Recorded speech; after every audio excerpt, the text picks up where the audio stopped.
Assalamualaikum warahmatullahi wabarakatuh. Hai guys, welcome back to Coach Prim Channel. Apa kabar semuanya? Semoga dalam keadaan sehat dan bahagia pada hari ini. Khusus untuk hari ini saya ingin menyapa kalian-kalian semua yang hari ini mungkin sedang patah hati, lagi galau, lagi sedih, merasa terhianati, merasa dicampakan dan sebagainya.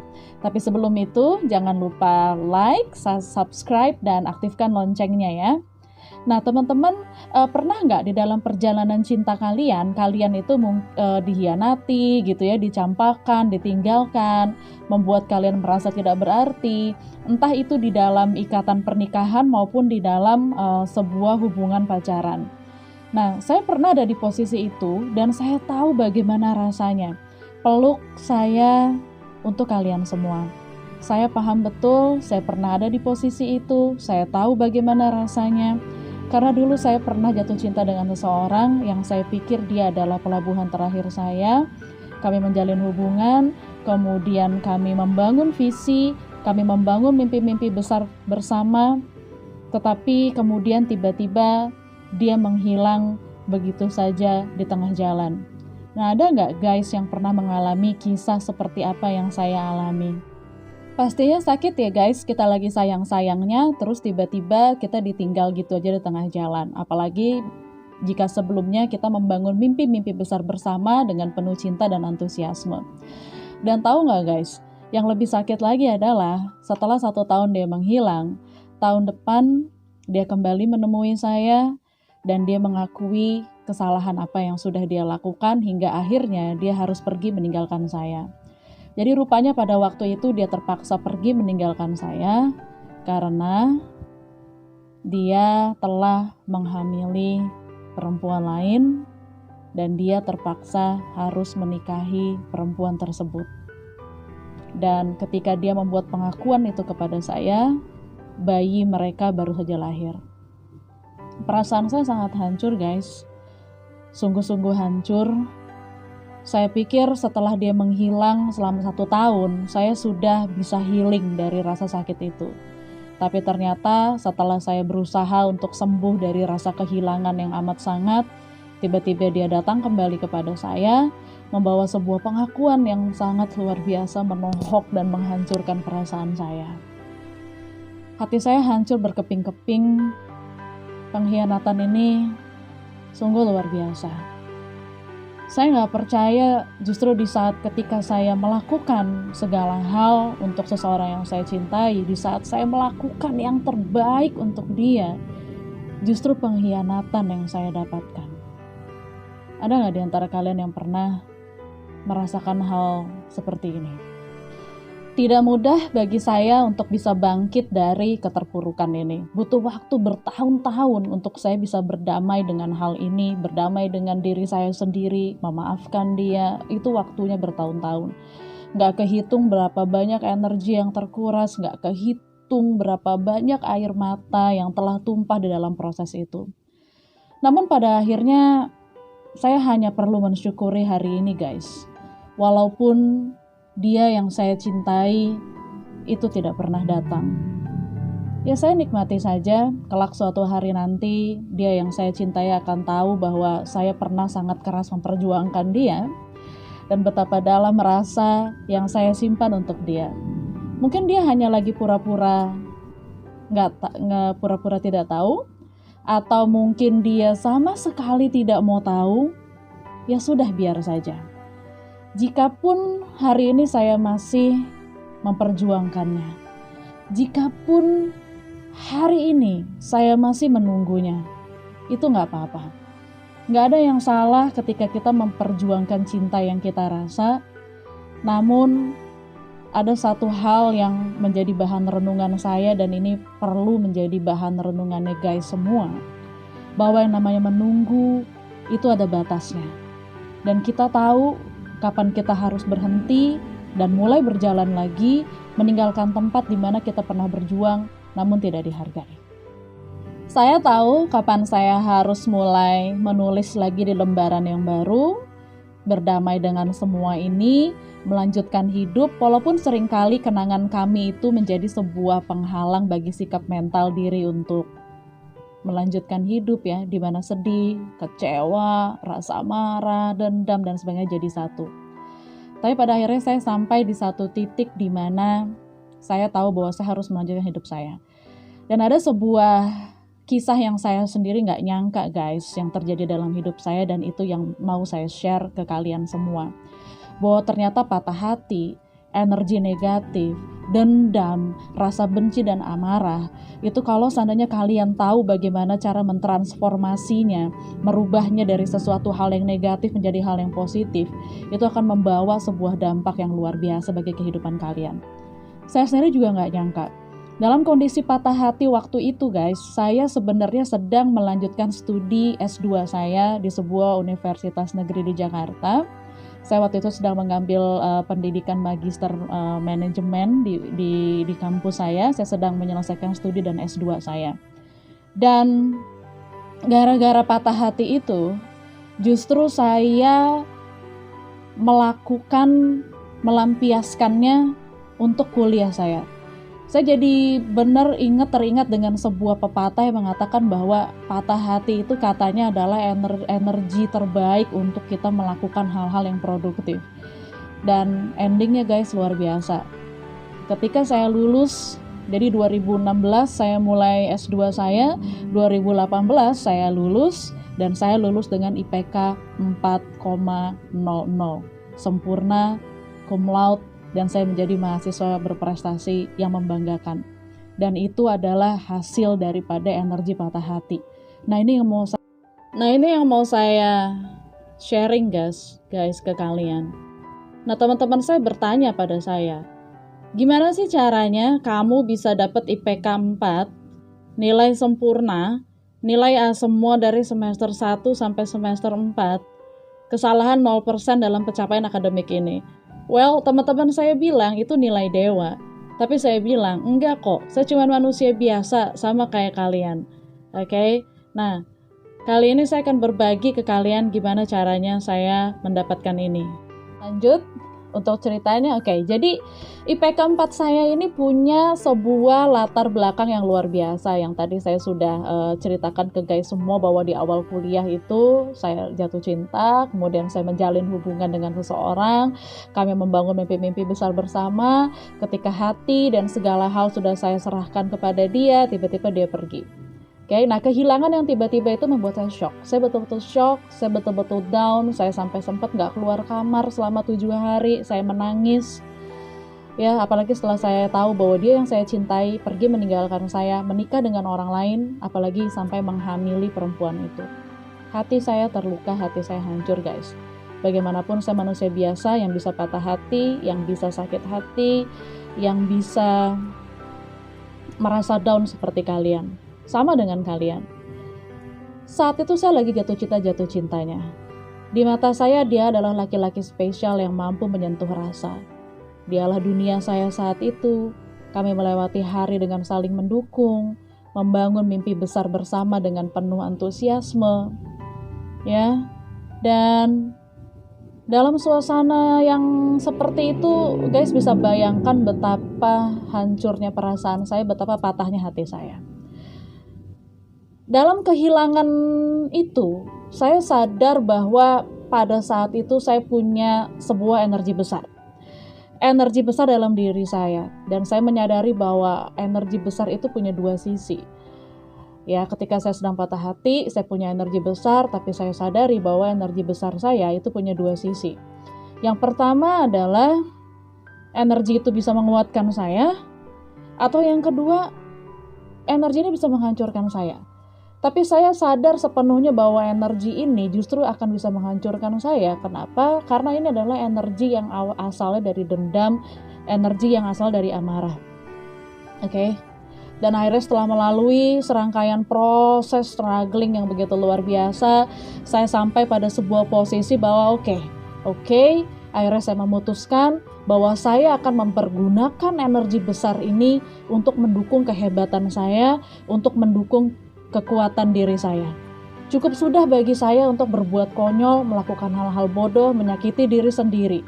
Dan waktu saya terlalu berharga dan saya putuskan untuk bangkit karena saya tidak ingin menyia-nyiakan hidup saya. Energi besar itu saya salurkan betul-betul untuk berkarya, menulis, bahkan sampai akhirnya saya melahirkan sebuah buku yang saya tulis di masa itu. Jadi saya kuliah, bikin penelitian, merancang penelitian, menyelesaikan studi dan tesis saya. Dan energi besar itu membuat saya hanya tidur 2 jam dalam satu hari guys selama 2 tahun. Tapi alhamdulillah saya baik-baik saja, saya sehat-sehat saja.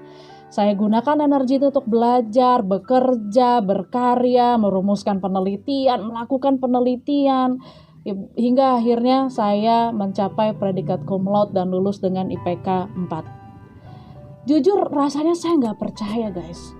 Saya betul-betul nggak percaya dalam kondisi terpuruk itu. Saya berhasil melampaui keterbatasan diri saya dengan mentransform energi negatif menjadi sebuah energi positif yang akhirnya mendukung kesuksesan saya. Saat itu saya mengatakan ke diri saya, "Yay, I did it my way," gitu ya. Saya bolehlah sedikit berbangga gitu ya. Pada akhirnya saya berhasil melampaui itu. Saya pernah menangis, saya pernah berbuat konyol gara-gara hal itu, saya pernah hampir bunuh diri gara-gara hal itu, tapi akhirnya dalam struggling saya sampai juga pada sebuah posisi di mana saya berhasil melampaui keterbatasan diri saya. Oke. Dan bagaimana akhirnya saya berhasil mengatasi emosi-emosi yang tidak menyenangkan dalam hidup saya. Guys, sebenarnya salah satu cara untuk berdamai dengan diri sendiri itu adalah bagaimana kita itu bisa berdamai dan mengatasi emosi-emosi yang tidak menyenangkan yang hadir dalam hidup kita. Pada akhirnya saya mengerti apa yang disebut oleh seorang motivator dan trainer dan juga penulis buku yang namanya Blair Singer. Kalau guys tahu Blair Singer ya. Pada akhirnya saya mengerti apa yang dimaksud oleh beliau bahwa big success is big energy, high energy wins. Sukses yang besar itu berasal dari energi yang besar. Dan energi yang besar itulah yang akan menang. Jadi kalau guys mau bertarung dengan segala macam tantangan hidup, guys harus punya energi yang besar di dalam diri kita. Energi besar itu bisa 2 hal guys. Bisa negatif, bisa positif. Tetapi itu tergantung bagaimana cara guys menggunakannya. Dan kalian bisa mentransform energi negatif itu menjadi sebuah energi yang positif, ya. Dan pada akhirnya saya menjadi mengerti itulah yang dimaksud dengan bahwa hidup adalah pilihan. Akhirnya saya mengerti bahwa betul hidup adalah pilihan. Masalah itu sesungguhnya bukan masalah. Cara kita memandang masalah itu adalah yang sebenarnya menjadi masalah. Gitu ya. Jika kita memandang masalah dengan sikap mental positif, hidup kita akan bahagia. Jika kita memandang masalah dengan sikap mental negatif, hidup kita akan merana. Ya, jadi merana atau bahagia itu ternyata adalah hasil dari keputusan kita sendiri. Nah, dalam proses ini saya berterima kasih dan mengucap syukur kepada Allah Subhanahu wa taala atas pembelajaran luar biasa yang Dia berikan kepada saya melalui Universitas Kehidupan ini, yang akhirnya membentuk sebuah paradigma baru bagi saya dalam menikmati dan mensyukuri hidup, ya, menikmati dan mensyukuri hidup. Mampu berdamai dengan emosi yang tidak menyenangkan adalah cara menikmati hidup yang paling mendamaikan. Saya ulang ya guys, mampu berdamai dengan emosi yang tidak menyenangkan adalah cara menikmati hidup yang paling mendamaikan, serta mendewasakan cara pikir, serta bertindak kita. Dalam kondisi itulah kita akan mampu mengucapkan terima kasih Tuhan, hidupku asik. Nah, begitulah kisahnya teman-teman. Mampukah kalian mentransform energi negatif kalian menjadi sebuah energi positif yang mendukung kesuksesan kalian? Saya nggak bilang bahwa untuk IPK 4, untuk punya pencapaian-pencapaian luar biasa dalam hidup, kalian harus patah hati dulu, harus merana dulu, harus merasa terpuruk dulu. No. Saya tidak mengatakan bahwa untuk mendapatkan sebuah keberhasilan yang gemilang, Anda harus sakit dulu. Bukan itu maksud saya.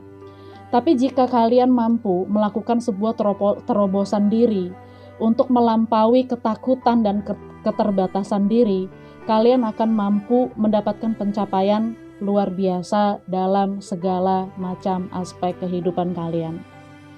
Jadi pesan saya buat kalian adalah selamat berjuang untuk mengatasi emosi-emosi yang tidak menyenangkan. ya yang kalian dapatkan dalam hidup kalian. Tapi kalau seandainya kalian berhasil melewati itu, rewardnya itu guys, rewardnya luar biasa. Ya ketika kalian berhasil mendobrak keterbatasan diri sendiri, bertransformasi menjadi diri yang penuh percaya diri dan keyakinan, penuh rasa syukur, penuh bahagia dan cinta pada diri sendiri, itu jalan sukses akan terbuka. Saya sudah pernah ada di posisi itu guys. Yang tadinya saya terpuruk, lalu saya bisa loncat, bounce back ke sebuah posisi yang saya sendiri nggak nyangka, tapi pada akhirnya saya berhasil melampaui itu. Ya, nah kalau kalian bertanya gimana caranya saya bisa melakukan itu, nanti kalian bisa komen di kolom komentar, kita bisa diskusi dan bertanya. Dan kalau kalian mau tahu lebih dalam lagi gimana caranya saya bisa melakukan ini semua, saya share semua proses ini yang saya alami ke dalam buku yang saya tulis di saat momen patah hati itu juga. Jadi di momen patah hati itu saya berhasil menyelesaikan studi saya dengan IPK 4, studi S2 saya, plus saya membuat sebuah buku, dan di buku itu saya share pengalaman saya yang mudah-mudahan bisa membantu teman-teman semua untuk bisa bounce back dari kondisi terpuruk, dari kondisi yang sedang merasakan sakit, ke kondisi yang lebih positif dan lebih bahagia. Si lengkap dari cerita saya ada di buku ini guys, di buku Sukses Luar Biasa Adalah Saya. Ya, buku ini memuat kisah inspiratif dari saya dan juga kisah inspiratif dari banyak tokoh dunia yang saya sajikan secara simpel. Ya, dan buku ini akan mampu membawa kalian ke dalam sebuah perjalanan batin dan akan mampu mengubah hidup kalian hanya dalam waktu 90 hari saja.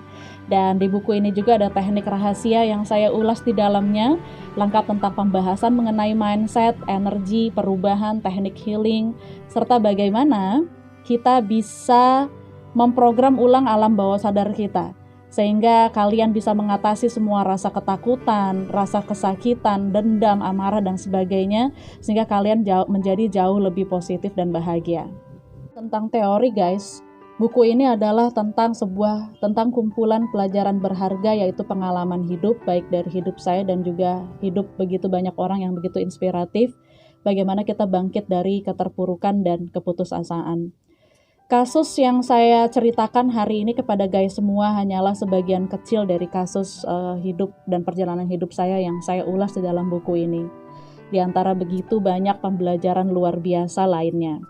Dan bagaimana inner change bisa mengubah hidup kita menjadi hal-hal yang tidak pernah kita bayangkan sebelumnya.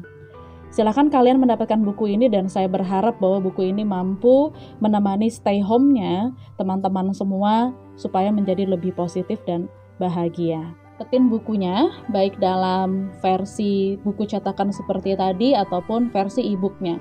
Jadi nanti kalau kalian sudah transfer, barang akan saya kirimkan. Nah, pesan terakhir saya untuk kalian semua yang sedang tersakiti, sedang patah hati, sedang marah, sedang dendam ya, untuk kalian semua yang sedang patah hati.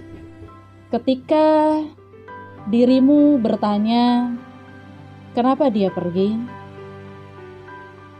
Jawabannya adalah karena selama ini kau selalu berdoa kepada Tuhan untuk diberikan yang terbaik, dan dia bukanlah orangnya. Apa yang kamu doakan, sedang Tuhan kerjakan, semua akan indah dalam waktu dan rencananya. Biarkan dia pergi karena kau memang dipantaskan untuk seseorang yang jauh lebih baik. Seringkali sejarah kelam masa lalu menjadi penghalang bagi sikap mental diri untuk melanjutkan hidup. Amarah dan dendam menjadi energi negatif yang merusak fisik dan mental. Sekeras apapun usaha untuk menghapus sejarah kelam yang pernah tertulis di buku kehidupan, hasilnya tidak pernah maksimal, bahkan semakin membuat frustasi, depresi, dan bahkan merusak lembaran-lembaran yang sudah kita tulis di kehidupan sebelumnya. Ya, saran saya baiknya kasih aja pembatas kalau kita anggap bahwa buku hidup kita adalah sebuah buku gitu guys. Di buku itu kasih aja pembatas, terus kalian menulis di halaman yang baru. Ya, fokus pada masa depan adalah cara terbaik untuk berdamai dengan masa lalu, karena tidak selamanya kita akan hidup di dalam kenangan, ya. Maafkan diri sendiri, lanjutkan hidup ke arah yang lebih baik. Ampuni mereka yang pernah menyakiti dirimu. Ampuni dirimu sendiri, maafkan dirimu sendiri yang mungkin pernah berbuat kesalahan di masa lalu. Ya, kita bersyukur bahwa kesalahan itu kita lakukan di masa lalu, dan kita bersyukur bahwa hari ini kita mendapatkan pembelajarannya. Sebagaimana orang suci punya masa lalu, pendosa juga punya masa depan, dan selalu ada harapan bagi mereka yang percaya pada kemampuan diri untuk berubah menjadi lebih baik. Mohon kekuatan pada Tuhan untuk memaafkan, lepaskan emosi dengan cara yang positif, bangun kekuatan untuk melanjutkan hidup, ya. Kalau mau nangis, nangislah, tapi pastikan setelah hari ini kalian mendapatkan sebuah semangat baru untuk bangkit. Itu aja sharing dari saya, guys. Peluk saya untuk kalian semua. Jiwa saya mendoakan jiwa kalian. Saya hadir untuk kalian-kalian semua yang saat ini sedang terpuruk. Persis seperti yang pernah saya alami beberapa tahun yang lalu. Tapi alhamdulillah saya berhasil bangkit. Dan saya ingin sharing pengalaman saya di buku yang saya tulis. Bukan hanya sekedar teori, buku itu adalah pengalaman hidup, dan saya ingin menguatkan begitu banyak orang di luar sana yang saat ini sedang butuh sebuah penguatan. Karena saya tahu saat ini kalian sedang butuh teman bicara, teman untuk berbagi, teman untuk bercerita. Anggap saja saya ada di buku itu, menemani kalian, mendampingi kalian di dalam proses transformasi hidup kalian. Doa terbaik saya untuk kalian, peluk saya untuk jiwa kalian. Semoga hidup kalian menjadi jauh lebih damai, lebih bahagia, dan lebih positif. Salam sukses mulia. Saya Primi Putri Suryatmaja undur diri. Sampai ketemu di sesi sharing berikutnya. I love you all.